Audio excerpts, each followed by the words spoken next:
this. It's an honor to be here, and really as an American, it's really a great pleasure to have such great leaders in our country here committed to leading and to affecting this planet and this earth and all the people of this country in the way that all of you do. So thank you for that leadership.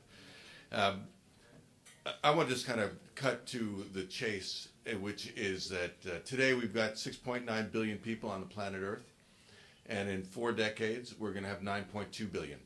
That's an increase of 33% in 4 decades, and we are going to double our demand for food, for energy, and water in the next 40 years. And we're going to do it on a planet that's pretty stressed out, where fisheries are in bad shape, where ecosystems are frazzled, where water is in short demand, and where we're going to have to be very smart and creative and realistic as we're going to deal with these social implications. So at Conservation International, our mission actually is to support human well-being. And it's to support human well-being by restoring and maintaining ecosystems that give service to people. And basically what we believe is that nature is a gift, and that humanity needs nature to survive, because that's our source of water and a source of food and our source of health. Now, when you think about that population growth that I mentioned, you can actually translate it into other images. One is that every year for the next 40 years, farmers are going to have to feed 80 million new people. 80 million new people come to the dinner table every year. You can think about it in terms of about 3 billion people on Earth actually live in extreme poverty. And when you live in extreme poverty, which means you put 50% of your income every day into buying your food, nature is not just something nice. Nature's your treasury. And what we're really concerned about is what happens when your treasury is depleted. What's going to be the impact on livelihood, on well-being, and also on the security of nations?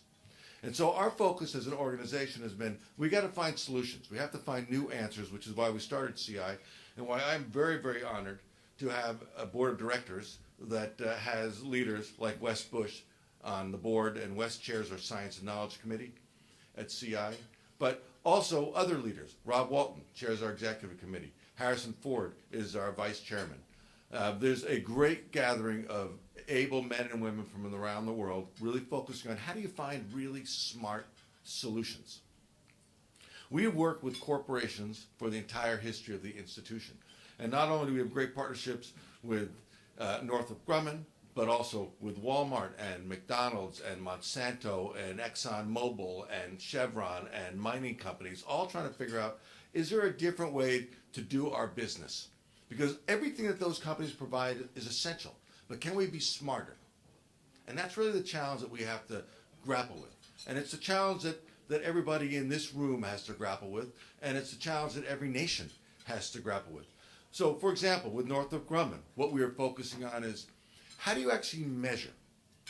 How do you figure out the output of an ecosystem? And how do you measure the health of ecosystems and the services that they provide? Because if we can't measure it, we don't know what we have. And if we can't measure it, you can't decide is it valuable or not. And so that's the kind of work we do with Northrop Grumman. We work with the Gates Foundation on a different set of questions. And that set of questions is something like, if we want to improve the livelihood of the 300 million farmers that have smallholder farms in Africa, we want to figure out how to improve their livelihood. And we focus just on seeds, technology, and access to market. Are we forgetting something? And what we have said to the Gates Foundation is what you're forgetting is those farmers can't survive if they don't have water. And the water's coming from forests. And they don't have pollinators. And they don't have good soil. We have to recognize and value what nature gives. So that's really what we've been working on. What is the direct connection between national security and livelihood? And how do we redesign and redefine how we operate? And why is it in the enlightened self-interest of nations to address these issues? So, on that note, we put together a little video with 3 of our great board members, and I'd like you to just take a look at this. It's called Direct Connection.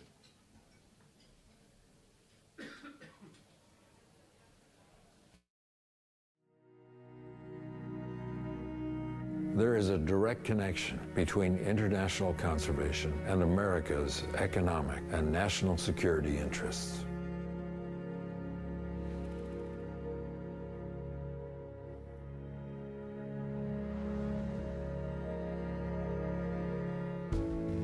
There is a direct connection between international conservation and America's economic and national security interests. Hello, I'm Rob Walton, Chairman of Walmart Stores and Chairman of the Executive Committee of Conservation International. With the world's population expected to grow from 7 billion to over 9 billion over the next 40 years, doubling global demand for food, water, and energy, the United States and the rest of the world face enormous challenges. We must ensure that vital natural resources are protected and that ecosystems that supply us with essential goods and services, such as fresh water and food, are responsibly and sustainably cared for. International conservation plays a vital role in protecting these ecosystem services and is an investment in American workers and U.S. competitiveness. For example, many international conservation programs help stop the illegal extraction of natural resources that unfairly compete with American products. Stopping illegal logging alone could have a benefit to the U.S. economy of at least $500 million annually. There is a direct connection between international conservation and America's economic and national security interests. I'm Wes Bush, CEO and President of Northrop Grumman and board member of Conservation International. The ability of our planet's ecosystems to provide the essential services of nature to human beings is fundamental to our global and national security. As the Earth's population grows, we know that we will stress nature's ability to support people. Competition for natural resources can lead to instability, conflict, and mass migration, and leave populations vulnerable to radicalization. If we fail to act, this stress on our sources of food and fresh water will translate into a threat to our national security. But we can make a difference through science-based efforts to ensure the health of our ecosystems that provide us with renewable natural capital. A failure to make these investments, which have very high returns, would have terrible consequences, burdening future generations with a level of risk that simply is not acceptable. Secretaries of State Baker, Powell, and Clinton, General Zinni, as well as the United States National Intelligence Council, all have publicly recognized that the security challenges of the future include the threat of resource scarcity. International conservation secures vital natural resources and protects ecosystems and the essential services they provide to people. This is a national security investment that supports regional stability. It cannot be deferred. The security of our children and grandchildren depends upon us acting now. There is a direct connection between international conservation and America's economic and national security interests. I'm Harrison Ford, Vice Chairman of Conservation International. Billions of people are threatened by vulnerable and depleted ecosystems. The ability of our planet to keep up with the needs of people for food and fresh water is diminishing. Fresh water, natural pollinators, fertile soil, and sources of life-saving medicine. These ecosystem services cannot be replicated at any cost. They are essential for the benefit of humanity. Most major U.S. companies have undertaken sustainability efforts with real metrics and real investments to achieve their objectives. These programs have continued even through the economic downturn when many other investments were curtailed. But these companies cannot do it alone. Continued leadership and support for international conservation programs from the U.S. government is crucial. It might be tempting to defer these investments because of a smaller federal budget, but the risks are too great.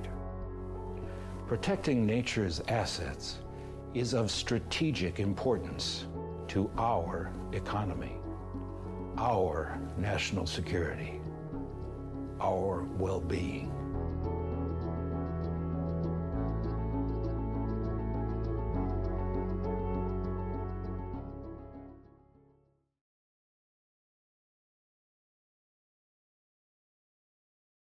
Lou Coleman, suggested to me that I should meet Wes Bush because he was an up-and-coming leader at Northrop Grumman. And I met Wes and was very, very impressed with his personal interest in the challenges, in the science, in how do you hold institutions accountable, which are the things that we really thrive on. And Wes has stepped into Conservation International, I think 2 or 3 years ago, as a enthusiastic, interested participant, and quickly stood out as a man that was really interested in the metrics, and has really preached the concept that if you can't measure it, don't do it.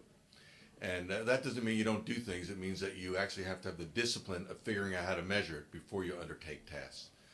And so we are really honored that Wes is a leader at Conservation International and is a great leader in industry and really understands why the conversation we're having tonight is so relevant for all nations and in particular for the United States of America.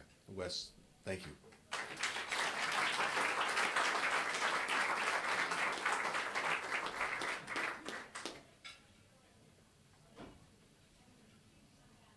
Thank you, Peter. I do worry sometimes I'm going to get that label of the guy who's only interested in the metrics, so but you got to work to the metrics. So, sometimes I get the question, what's a person from the defense industry doing talking about conservation? It seems a little odd to many folks. We do build weapon systems. We do create the things that help defend our nation, and a lot of times that just doesn't seem to make any sense to people, that I'd be focused on conservation. But I will tell you, it is really important, not only to me, but to those in our company that are dedicating their careers, their lives, to supporting national security. That's what we do. That's what our company does. That's the mission. That's the reason we exist.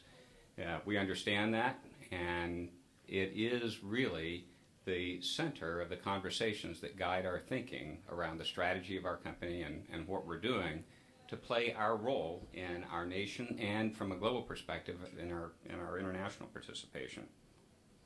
And it is clear to us that international conservation is dead center when it comes to the issues of national security and international security as we look at the future. It is a conclusion that I think perhaps collectively we've been a little bit slow to come to how do we actually make those connections.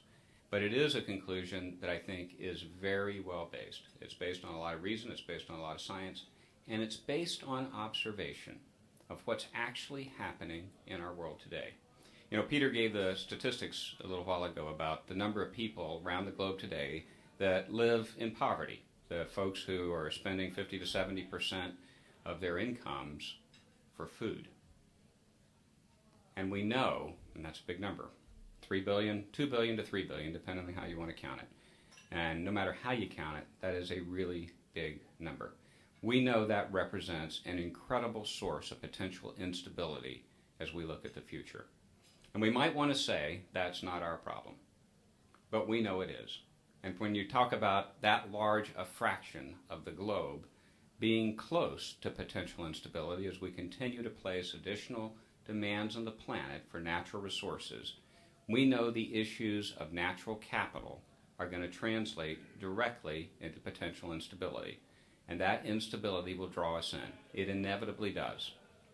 So the question is, can we make the investments today to get the returns that we need in terms of reducing those issues? We're probably not going to be able to mitigate them completely.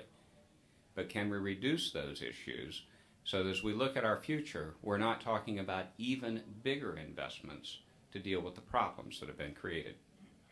So this is an issue of doing things smart today to help prevent bigger issues as we go forward into the future. There are a lot of companies that are focused on this. Northrop Grumman is not alone. I'd love to be able to stand up here and say, we saw it first, we're out in front.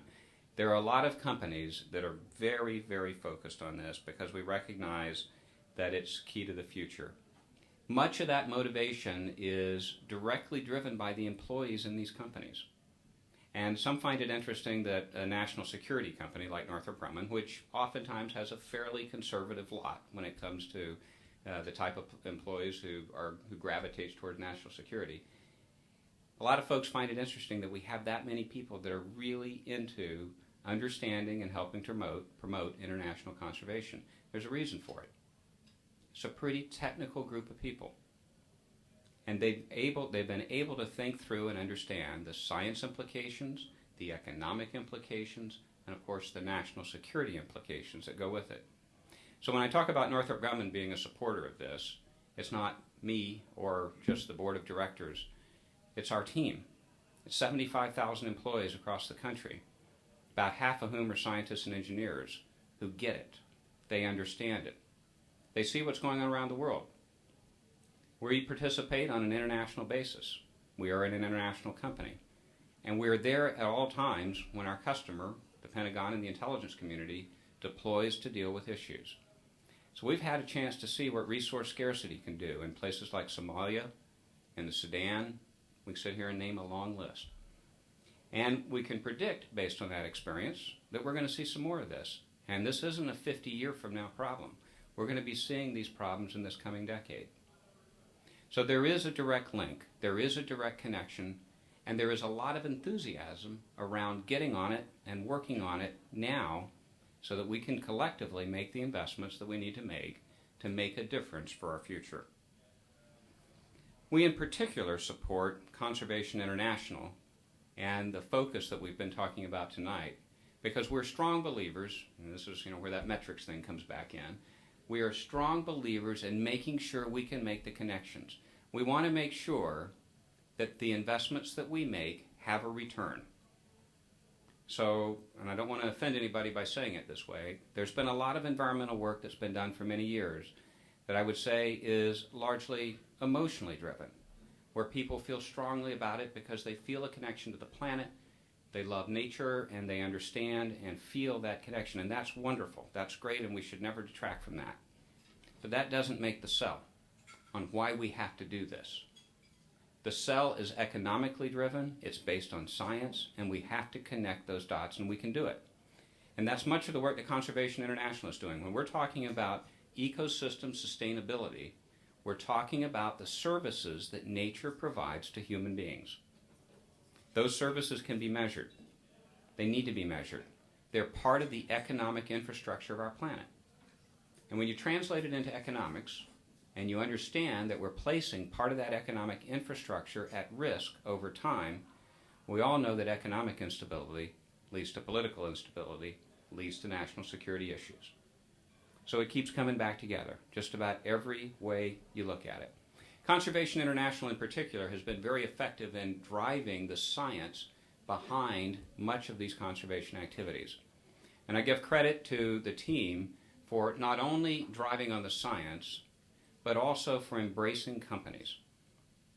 For a long time, there was a little bit of conflict between the environmental initiatives and what many in industry were thinking was the right thing to do. CI, I give a great deal of credit to for realizing early on we need to be a team in working this. This isn't about different interests. This is about finding the common ground so that we can actually leverage each other to figure out how to get to the right place. We're focused collectively on driving to the right answers, making sure we have a strong science underpinning, making sure we have a strong economics underpinning.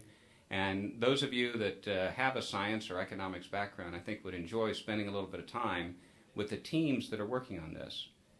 When you talk about bringing different specialties together to solve big problems, conservation is an area where there is that ability. You can bring scientists and economists together. You can bring those who understand the politics together to actually drive to solutions that work. We have a lot more of this in front of us. We're just at the very beginning of understanding how to effectively look at this from the metrics perspective, how to effectively drive on it to get outcomes in a policy arena that cause the solutions to be put in place that continue to support the regeneration of the natural capital that we all need around the globe as the underpinning of our economics.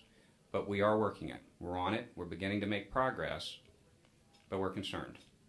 Obviously, as we get into a situation where budgets are increasingly under pressure, one of the easiest things to do will be to attempt to defer some of this work or defer some of these investments. And there's a real danger zone here, because if we allow that to happen, we not only miss the opportunity that exists today to bring nations together and to continue to work on this with the momentum that it's building, we create a much bigger cost for our future. And sometimes you say, well, okay, I'll deal with that bigger cost out in time, believing that you can afford it. I don't believe we can afford this one in the future. I think we are likely to dig a bigger hole than we'll be able to climb out of if we continue to defer this. The numbers tell you that. The population growth numbers, the number of mouths to feed each year that Peter mentioned earlier. So to give a little bit of perspective, that Harrison Ford made a very important point in this video. And I think it's an important point that's worth remembering as we all think about the budget pressures around the globe. There are a lot of companies that have made commitments on environmental sustainability. Big commitments. These are dollars. Northrop Grumman has made that commitment. Walmart has made that commitment. Starbucks, McDonald's. It's a long list of companies that have made a commitment to supporting environmental sustainability and working to support ecosystem sustainability around the planet. And we all have gone through a pretty tough time these last few years from an economic perspective. 2008 was particularly tough. 2009 was as well. I'd like to say it's getting better. I'm not sure yet, but we'll see. There are a lot of pressures, and we're going to deal with a lot of pressures from a budget environment. Interesting point here to remember. Through that tough period, most of these companies maintain their investment in environmental sustainability. We had to cut back a lot of things to make it through some pretty tough times. And we did. We made some tough management decisions. But in general, we did not cut back on our programs associated with sustainability because we see that direct linkage to the future and to the need to invest now. And I hope that provides a little bit of a framework as we together struggle with some of the budgetary challenges that we're going to be dealing with, not just this year, but for a number of years to come, that we need to make sure we stay at it. It is a difficult thing to communicate.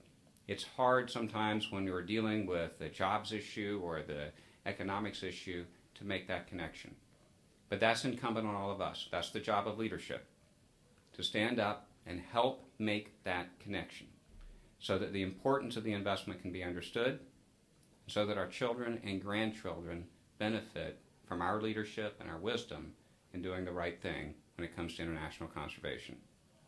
So thank you all for coming this evening. I really, really appreciate you being here and look forward to working with you as we collectively work to continue to move this forward. Thank you.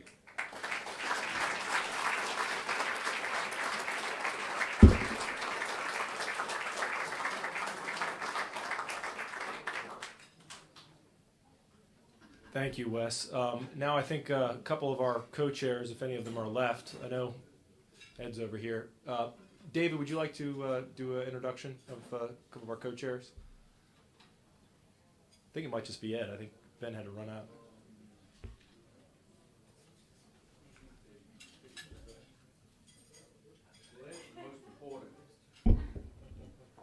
Ed's the guy that started all of this. He's the guy that stuck his hand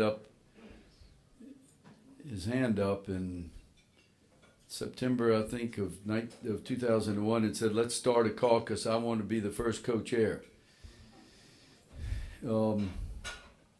Thank you, Ed. Lots happened since then. Andy Crenshaw has inherited the mantle. Who else is here? Ben Chandler was here. Has Ben left? Senator Portman's on the way over. Ed, why don't you come up? Wes, thank you for that. I was very impressed by your comments. I know why Pete Seligmann's so big on you now. Thanks for being here. One thing I want to do though, and Ed might be the heavy here since I can't vote. There's some people in this room that should belong to the International Conservation Caucus that don't, Ed. And we're going to bar the doors. John Gann has a list. 2 weeks ago, we had the House was in recess. We had a Senate event. We signed up Since then, 3 senators, by the way, which is wonderful. But there's some great members here, Ed, that should belong that don't. So, well, I know David pretty well, and he does things under duress. So he means it. He's not joking about that. Let me just make a quick observation. The reason I suggested that this might be a good idea to David, we had a series of bills that were signed into law which attempted, one of them was the Congo Basin Forest Partnership, which I wrote, which attempted to preserve certain ecosystems in the subcontinent in Africa. And the concern I had was that guys like David, they'd move on, and I'd move on, and Marie would move on, my wife here, and those of us that were interested in preserving that would be gone. But if we set up kind of a continuum here, if we had a caucus, they would keep an eye on whatever gains we had made and make sure that at least those governments couldn't backslide on that, because the caucus would be engaged and could routinely meet with these heads of state. Now, David's contribution to this, and Udall's, was to understand that Teddy Roosevelt had a hell of a impact on history, also in terms of how he's perceived overseas.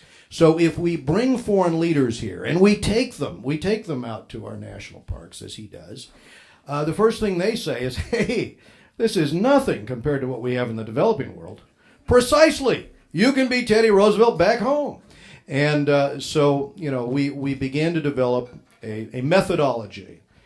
So as we've continued to advance legislation, and as we've worked in Liberia to stop the mining there and the logging there, and as we've worked throughout West Africa and certainly areas like the Congo, the Republic of Congo, we've got to go down there every couple of years and straighten out Sassou, because eventually he puts somebody in place again, that's going to give the Chinese a contract to go into the national forest and clear cut everything. We go in and we get them kicked out again. But it's the collective ability of all of you to come together, and frankly, it's Peter's ability in words to so effectively articulate. Listen, if everybody in the world was rational, if we were inhabiting a world of rational human beings, the points that Peter makes are self-evident to all of us. The problem is that a lot of the population of the globe, haven't been educated. His goal is to educate them to this. A lot of people are irrational. So collectively, if we continue to work as a team on this subject, and if we can reach across party lines and Republicans can work with Democrats, I think, and if we can continue to build these caucuses in other parliaments around the world, I think it can reach critical mass, and we can have a positive effect. But lastly, let me close with a personal note of appreciation from the captains of industry that end up coming to the table and being part of the solution, because obviously the resources that they bring to bear, along with the NGO groups, are going to be absolutely critical to us getting a handle on this while there's still time to get a handle on it. Thank you very much.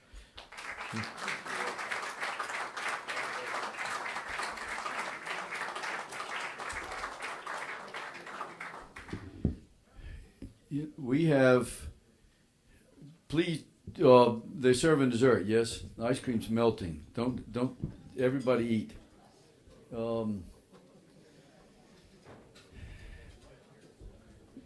We realized that we had a good thing here in the United States and that we ought to try to attempt this in other parts of the world. So we recently launched a new initiative to create caucuses in other countries.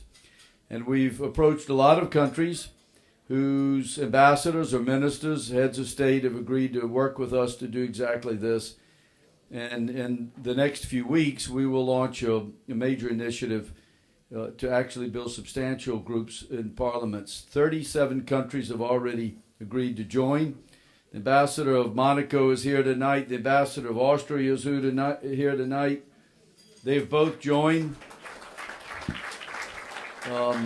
John is the ambassador of France here. He was coming tomorrow. Oh, sorry. Okay, well, he hasn't joined. We go get him to tomorrow night. But I want to tell you that 37 countries have joined, but today the EU joined as the EU.